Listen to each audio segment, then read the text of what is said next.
Assalamualaikum warahmatullahi wabarakatuh. Perkenalkan, nama saya Nur Ain Jailani dari kelas C jurusan akuntansi semester 1. Di sini saya akan membahas tentang permasalahan yang menjadi kekuatan, kelemahan, peluang, dan ancaman serta solusinya dan tantangannya tentang sumber kekayaan alam. Langsung saja masuk ke dalam materi. Sebelumnya saya akan menjelaskan sedikit tentang pengertian dari sumber daya alam. Sumber daya alam adalah segala sesuatu yang ada di dalam alam dan dapat dimanfaatkan untuk memenuhi kebutuhan serta kesejahteraan manusia. Sumber daya alam dibagi menjadi dua jenis, yaitu sumber daya alam non-hayati, yaitu sumber daya alam fisik yang mana berupa benda-benda mati, contoh tanah, air, dan kincir air. Ada juga sumber daya alam hayati, yaitu sumber daya alam dari makhluk hidup, contohnya hewan, tumbuhan, dan manusia. Pemahaman mengenai sumber daya alam mencakup beberapa aspek seperti karakteristik, mengidentifikasi sifat, kualitas, dan kegunaan khusus dari masing-masing sumber daya alam, seperti air untuk kebutuhan minum dan irigasi atau mineral untuk industri. Kedua, ada keberlanjutan. Memahami perbedaan antara sumber daya terbarukan dan non terbarukan. Sumber daya terbarukan dapat diperbarui atau dipulihkan dalam waktu singkat, seperti hutan dan energi matahari. Sementara sumber daya non terbarukan jumlahnya terbatas dan tidak dapat diperbarui dengan cepat, seperti batu bara dan minyak bumi. Nah, yang ketiga ada dampak. Menilai dampak penggunaan sumber daya alam pada masyarakat, ekonomi, dan lingkungan, termasuk perubahan iklim, pencemaran, dan konflik sumber daya. Yang berikutnya ada pengelolaan.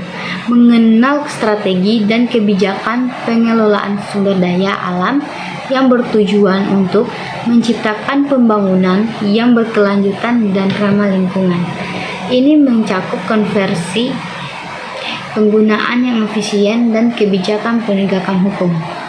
Dalam mendefinisikan dan memahami sumber daya alam, kita diharapkan dapat meningkatkan kesadaran tentang pentingnya pengelolaan yang bijaksana dan responsif terhadap kebutuhan manusia dan lingkungan.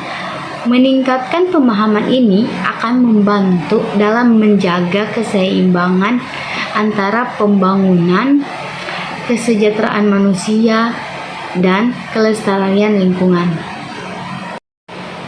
Nah, sumber daya alam dibagi dari beberapa jenis. Yang pertama, sumber daya mineral. Sumber daya yang terdiri dari senyawa kimia atau mineral yang terbentuk secara alami seperti biji besi, emas, dan tembaga. Yang kedua ada sumber daya air. Sumber daya yang mencakup air tawar, air laut, air hujan, dan es yang digunakan untuk keperluan konsumsi, irigasi, industri, dan energi. Yang ketiga ada sumber daya tanah. Sumber daya yang mencakup lahan pertanian, padang rumput, dan tundra yang digunakan sebagai basis untuk pertumbuhan tanaman, peternakan, dan habitat satwa liar. Yang keempat ada sumber daya hutan. Sumber daya yang mencakup hutan tropis, hutan boreal, dan hutan dataran rendah yang digunakan untuk mengekstrak kayu, karet, obat-obatan, serta menjaga keseimbangan karbon dan oksigen di atmosfer. Yang kelima ada sumber daya biodiversitas, yaitu sumber daya yang mencakup keanekaragaman spesies tumbuhan, hewan, mikroorganisme, serta ekosistem dan proses ekologi yang menyokong kehidupan di bumi. Dan terakhir ada sumber daya energi. Sumber daya yang digunakan untuk menghasilkan energi seperti bahan bakar fosil dan sumber energi terbarukan. Selanjutnya ada ancaman dan solusinya. Yang pertama, perubahan iklim ancaman. Perubahan iklim berdampak pada sejumlah besar sumber daya alam serta mempengaruhi kondisi lingkungan dan kelangsungan hidup makhluk hidup di dalamnya. Dampak perubahan iklim seperti kenaikan suhu global, peningkatan tingkat kekeringan, banjir, bencana alam, dan lain-lainnya. Solusi dari permasalahan ini, pemerintah dapat memprioritaskan pengurangan emisi gas rumah kaca dengan mengadopsi teknologi bersih dan ramah lingkungan, serta mempromosikan gaya hidup berkelanjutan bagi masyarakat. Peningkatan kesadaran masyarakat akan pentingnya menjaga lingkungan dan menggunakan energi terbarukan juga dapat membantu mengurangi dampak perubahan iklim. Yang kedua, ada konflik kepentingan ancaman. Perbedaan kepentingan dan sudut pandang yang berbeda-beda dalam pengelolaan sumber daya alam seringkali menjadi pemicu terjadinya konflik sosial. Konflik ini bisa melibatkan masyarakat dan pihak swasta atau pemerintah dalam pengelolaan sumber daya alam dan seringkali membutuhkan upaya kolaboratif untuk mencari solusi terbaik.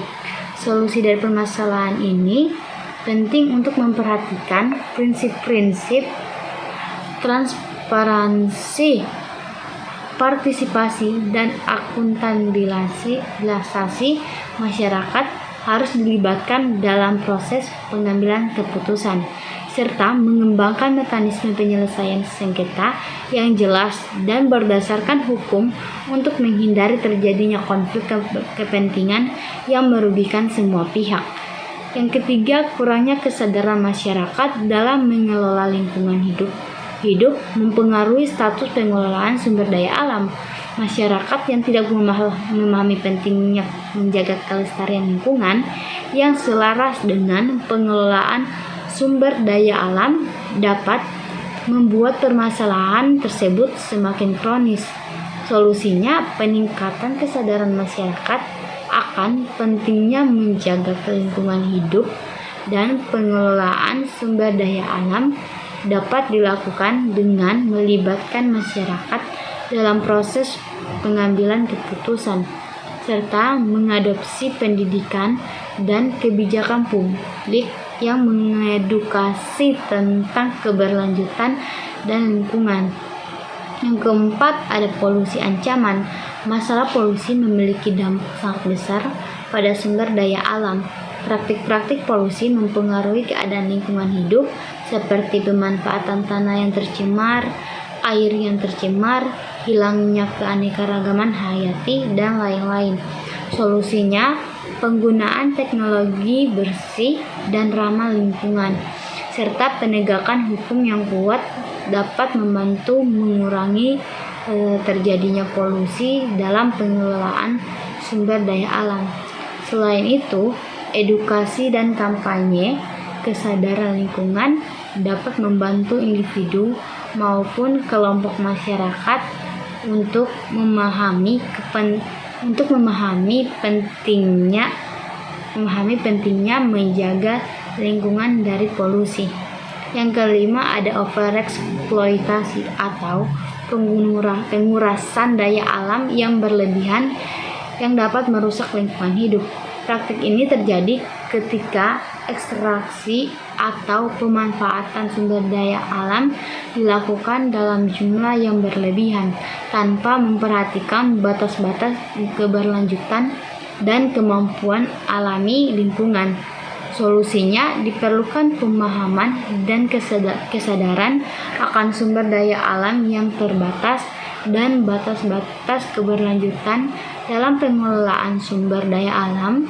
Pemerintah dapat memperketat pengawasan dan regulasi dalam ekstraksi dan pemanfaatan sumber daya alam, serta mengembangkan penggunaan sumber daya alam yang lebih terukur dan berkelanjutan.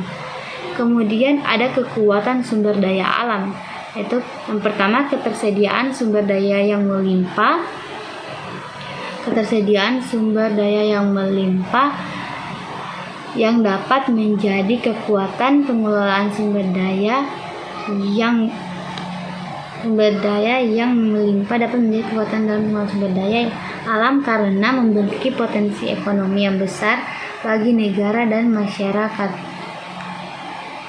Negara yang memiliki sumber daya alam yang melimpah seperti minyak, gas, batu bara, dan mineral biasanya memiliki keunggulan dan sektor produksi dan industri sehingga berpotensi untuk menjadi pusat ekonomi di kawasan tersebut. Pemanfaatan sumber daya alam terbarukan seperti energi surya, energi angin, dan bioenergi dapat menjadi kekuatan dalam pengelolaan sumber daya alam. Hal ini karena sumber daya alam terbarukan dapat mengurangi ketergantungan pada bahan bakar fosil yang semakin langka dan berkontribusi dalam mengurangi emisi gas rumah kaca. Keanekaragaman hayati sebagai negara dengan keanekaragaman hayati terbesar di dunia memiliki kekuatan dalam menghasilkan sumber daya alam berbasis biologi seperti bahan pangan, obat-obatan, dan kosmetik yang berpotensi menjadi sumber pendapatan yang besar bagi negara dan masyarakat. Kemajuan teknologi dapat menjadi kekuatan dalam pengelolaan sumber daya alam karena memungkinkan pengelolaan sumber daya alam yang lebih efektif dan efisiensi. Contohnya teknologi canggih seperti sistem informasi geografis, satelit, dan drone dapat digunakan untuk memetakan dan memantau kondisi sumber daya alam secara lebih akurat dan efisien. Kelemahan risiko kerusakan lingkungan, pemanfaatan sumber daya alam yang terlalu eksploitatif dapat menyebabkan kerusakan lingkungan dan bencana ekologis. Contohnya, penebangan hutan yang berlebihan dapat menyebabkan kerusakan habitat alami flora dan fauna, terjadinya erosi tanah dan banjir, serta perubahan iklim akibat hilangnya hutan yang merupakan penyerap karbon.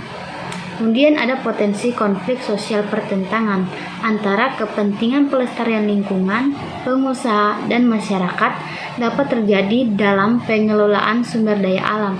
Ketidakadilan distribusi keuntungan dari pengelolaan sumber daya alam juga dapat menimbulkan ketegangan sosial dalam masyarakat.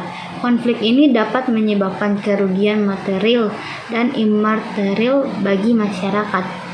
Kurangnya pengawasan dan penegakan hukum dalam pengelolaan sumber daya alam dari pihak berwenang dapat memperburuk kerusakan lingkungan akibat praktik-praktik yang merusak dan tidak berkelanjutan.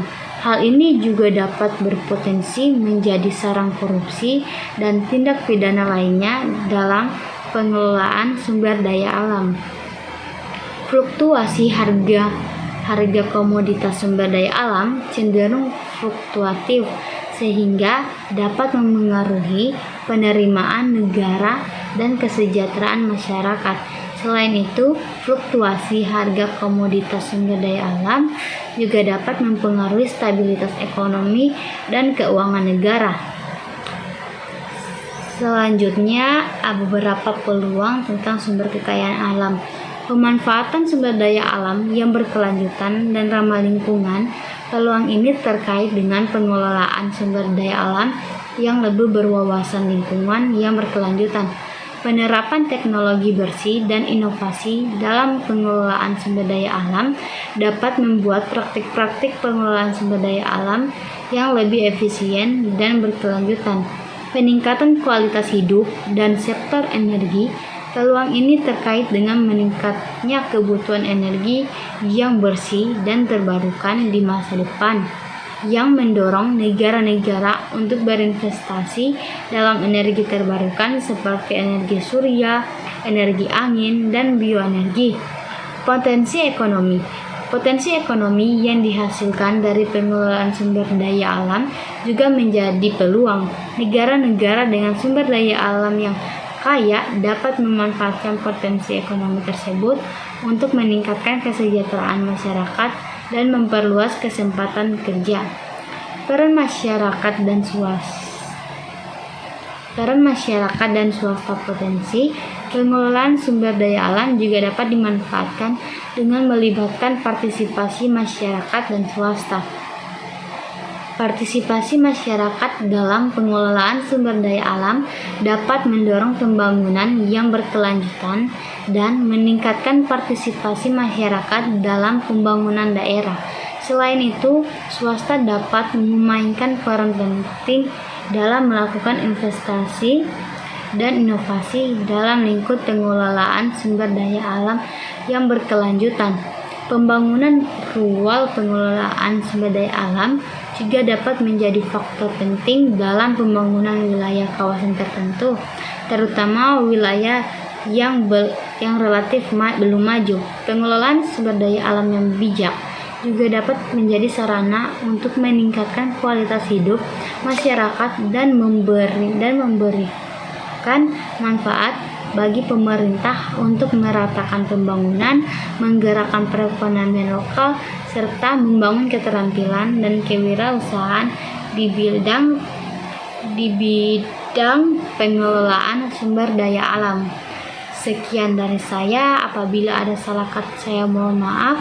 Wabillahi taufiq wal hidayah. Wassalamualaikum warahmatullahi wabarakatuh.